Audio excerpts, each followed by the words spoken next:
মানুষ মমতা বন্দ্যোপাধ্যায়কে বিশ্বাস করেন এবং তৃণমূল কংগ্রেসকে বিশ্বাস করেন। ইলেকশন বলে এরকম হচ্ছে 26-এ পশ্চিমবঙ্গে বিজেপি। আমি বিরোধী দলনেতা, আমি সংগঠনের আভ্যন্তরীণ বিষয়ে নাক গলাই না। একটা নির্বাচন শেষ হতে না হতেই আরো একটা নির্বাচনের দামামা বেজেই গেল। স্বাভাবিক ব্যাপার, কারণ আমাদের রাজ্যে তো 1-2 বছর অন্তর অন্তর ভোটই হয়। কখনো বিধানসভা ভোট, কখনো লোকসভা ভোট, কখনো পুর ভোট, কখনো পঞ্চায়েতের ভোট। 5 বছরের মধ্যে অধিকাংশ সময় ভোটেই চলে যায়। তবু আমাদের রাজ্যের মুখ্যমন্ত্রী মমতা বন্দ্যোপাধ্যায় এক দেশ এক ভোটে কোনোদিন রাজি হবেন না।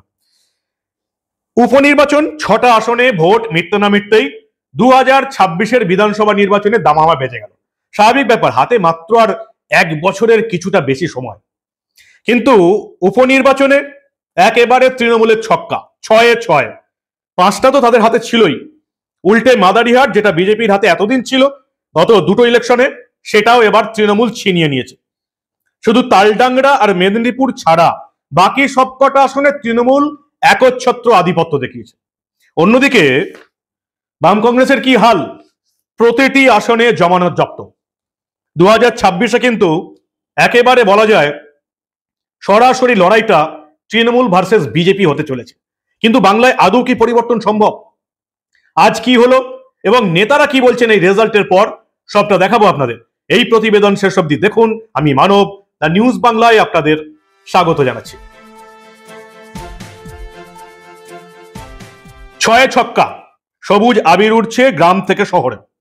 কোচবিহারের সিতাই, আলিপুরদুয়ারের মাদারিহাট, উত্তর 24 পরগনার হারোয়া, নৈহাটি, বাঁকুড়ার তালডাংরা, পশ্চিম মেদিনীপুরের মেদিনীপুর যে আসন, শহর গ্রাম কিছু এসে যায়নি। তৃণমূল 6-এ 6। যারা মনে করছিলেন রাজনৈতিক বিশেষজ্ঞ যে আরজিকর ঘটনার পর অন্তত শহরাঞ্চলে কিছুটা এফেক্ট পড়বে, পড়েনি। মেদিনীপুর এবং নৈহাটির মতন শহরাঞ্চলে কোনো এফেক্ট পড়েনি। রেজাল্ট কি বলছে? বাঁকুড়ার তালডাংরা তাও কিছুটা হলেও প্রথম থেকে বিজেপি লড়াই দিয়েছে। শেষ অবধি তালডাংরা বিধানসভা কেন্দ্রের উপনির্বাচনে তৃণমূল কংগ্রেসের প্রার্থী ফাল্গুনী সিং বাবু জয়ী হলেন প্রায় 34,000-এরও বেশি ভোটে। 34,000।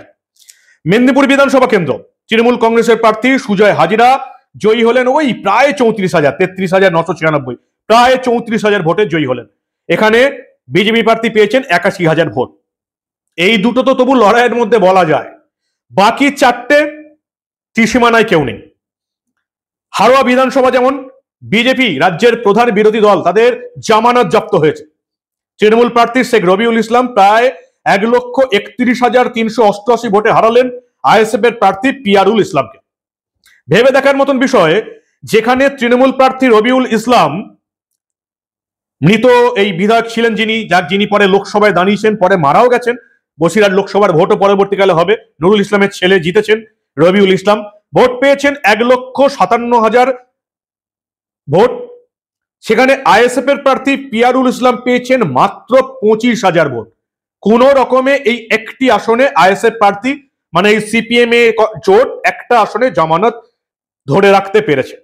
অর্থাৎ এই যে ভোট ব্যাংকের কথা বলে থাকেন, 30% মুসলিম ভোট ব্যাংকের কথা বিশেষজ্ঞরা বলেন, সেটা কিন্তু হারোয়া আরো একবার প্রমাণ করে দিল। সমস্ত ভোট কিন্তু তৃণমূলেই গেছে। আইএসএফ এর প্রার্থী কিন্তু সেখানে মাত্র 25,000 ভোট পেয়েছে। অর্থাৎ বিজেপিকে হারাতে বা অন্য দলকে হারাতে মুসলিম ভোট প্রায় পুরোপুরি তৃণমূলের পক্ষেই আছে। এটা হারোয়া আরো একবার প্রমাণ করে দিল, যেখানে আইএসএফ এর প্রার্থীও ভোট পায়নি। বিজেপির জামানত জব্দ হয়েছে, সিপিএম কংগ্রেসের তো সব আসনেই জামানত জব্দ হয়েছে, ওটা আর বলার অপেক্ষা রাখে না। মাদারিহাট প্রথম থেকে এটা বামেদের সিট, বরাবর ওটা আরএসপি জিতে এসেছিল। 16 এবং 21-এ ওটা বিজেপি দখল করেছিল। বিধায়ক ছিলেন মনোজ টিগ্গা, আপনারা জানেন। সেই মনোজ টিগ্গাকে এবার লোকসভা ভোটে দাঁড় করানো হয়েছে। বিজেপি জানে যে উপনির্বাচনে তারা কোনোদিন জেতে না, তবুও বিধানসভায় বিধায়ককে জোর করে লোকসভায় দাঁড় করায় এবং বিধানসভা সিটটা হাতছাড়া করে। কেন এটা করে বিজেপির নেতৃত্ব আমার জানা নেই। মাদারিহাটে কত লিড হলো? মাদারিহাটে প্রায় তৃণমূল কংগ্রেস প্রার্থী জয়প্রকাশ টগ্য জিতলেন প্রায় 28,168 ভোটে। 79,000 ভোট পেয়েছেন জয়প্রকাশ টোপ্প। তার নিকটতম প্রতিদ্বন্দ্বী বিজেপি প্রার্থী রাহুল লোহার পেয়েছেন 51,000 ভোট। যেখানে এর আগের 2021-এর বিধানসভা, 2024-এর লোকসভা, মাদারিহাট বিধানসভাটায় বিজেপি এগিয়েছিল, সেখানে এবার মাদারিহাট বিধানসভাটাও বিজেপির হাত থেকে কেড়ে নিল তৃণমূল কংগ্রেস। সিতাই বিধানসভা রেকর্ড ভোট, তৃণমূল 1,30,636 ভোটে জয়ী হয়েছে। তৃণমূল প্রার্থী সঙ্গীতা রায় পেয়েছেন 1,65,000 ভোট, বিজেপি প্রার্থী পেয়েছেন মাত্র 35,000 ভোট।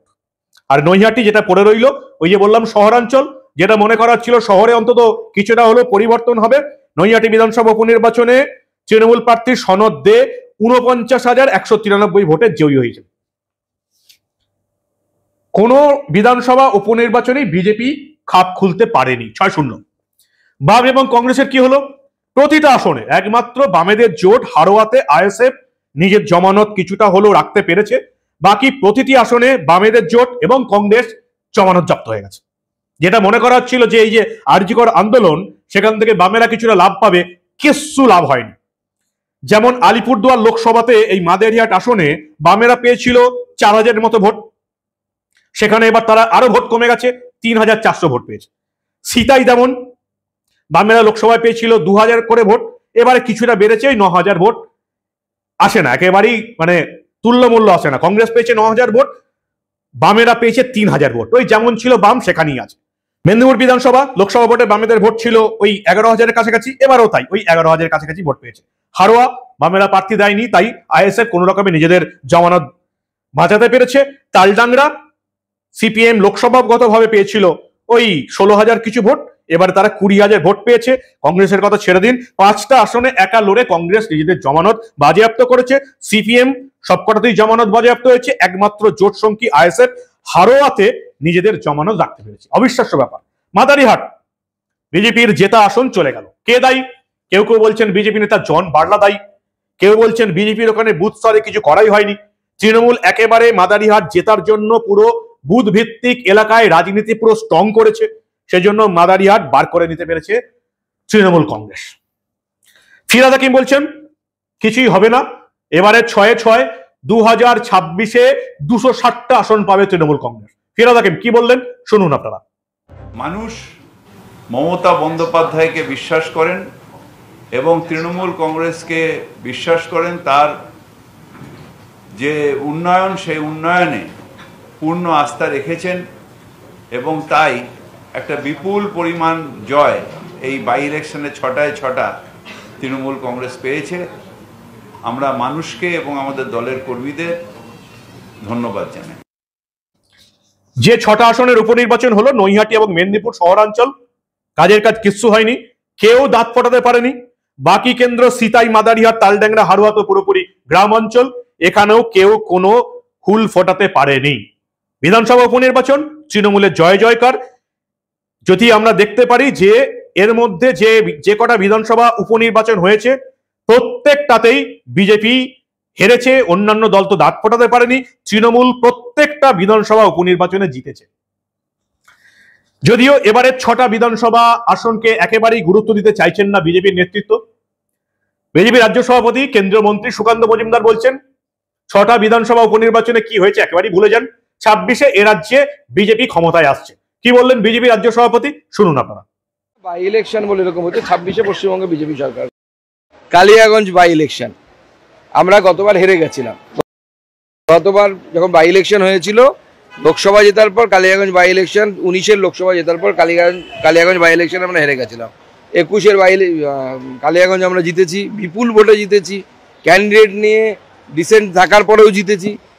আবার 24-এ আমরা লোকসভাতে জিতলাম, আবার 26-এ বিধানসভাতে জিতবো। 2021-এর বিধানসভা ভোটে এই মাদারিহাটে 29,000 ভোটে হেরেছিল তৃণমূল, 29,000 ভোটে জিতেছিলেন মনোজ টিগ্গা, যিনি এখন সাংসদ হয়েছেন। লোকসভায় 2024 ব্যবধান কমে যায়, তবু ব্যবধান ছিল 11,000। আর এবারে কয়েকটা মাসের মধ্যে সেই ব্যবধান গিয়ে তৃণমূলের পক্ষে দাঁড়ালো প্রায় 28,000। অর্থাৎ তৃণমূল যে এই কেন্দ্রটা জোর দিল, বিজেপির হাত থেকে কেড়ে নিল, একথা সবাই বুঝতে পারলো, শুধু বিজেপির নেতৃত্ব পারলো না। রাজ্যের বিরোধী দলনেতা বলছেন আমি একেবারেই সংগঠনে নাক গলাই না, আমি LOP, leader of the opposition. ফলে তিনি বলতে চাইলেন এই হারের দায়ভার কিন্তু বিজেপির সাংগঠনিক নেতাদের নিতে হবে। শুভেন্দু অধিকারী আর কি পরামর্শ দিলেন শুনুন আপনারা। আমি বিরোধী দলনেতা, আমি সংগঠনের আভ্যন্তরীণ বিষয়ে নাক গলাই না, যুক্তও থাকি না। আমি শুধু একটা জিনিস উপলব্ধির মধ্যে দিয়ে বলতে পারি, নির্বাচনমুখী সংগঠন এবং আন্দোলনমুখী দল বা মোর্চা, এটা আমাদের করা উচিত। আমাদের হাতে মাত্র 1টি বছর আছে এবং সকলেই 26-এর জন্য অপেক্ষায়। এই 6টা আসন নিয়ে কেউ ভাবেনি। শুভেন্দু অধিকারী দুটো শব্দ ভালো বলেছেন, নির্বাচনমুখী সংগঠন, আন্দোলনমুখী দল অর্থাৎ আন্দোলনমুখী সংগঠন। এই দুটোকে যতদিন না বিজেপি ঠিকঠাক করতে পারছে এই রাজ্যে, ততদিন শুধুমাত্র কেন্দ্রীয় নেতাদের ভরসায় এই রাজ্যে ক্ষমতা দখল করা বিজেপির পক্ষে যে একেবারেই সম্ভব নয়, সেটা রাজ্যের বিরোধী দল নেতা একেবারেই পরিষ্কার করে দিয়েছে। এখন বিজেপির সংগঠন স্তরের নেতারা এটা বুঝবেন কিনা বা বিরোধী দলের নেতা বিরোধী নেতাকে সম্মান দিয়ে তার মতটা মেনে নেবেন কিনা, সেটাই এখন দেখা। আপনারা কি বলেন? আপনাদের মূল্যবান এবং গুরুত্বপূর্ণ মতামত জানান দা নিউজ বাংলার কমেন্ট সেকশনে। আর দেখতে থাকুন দা নিউজ বাংলা। আমরা বাংলা রাজনীতির এই ধরনের কোনো ঘটনা চেপে রাখতে দেব না।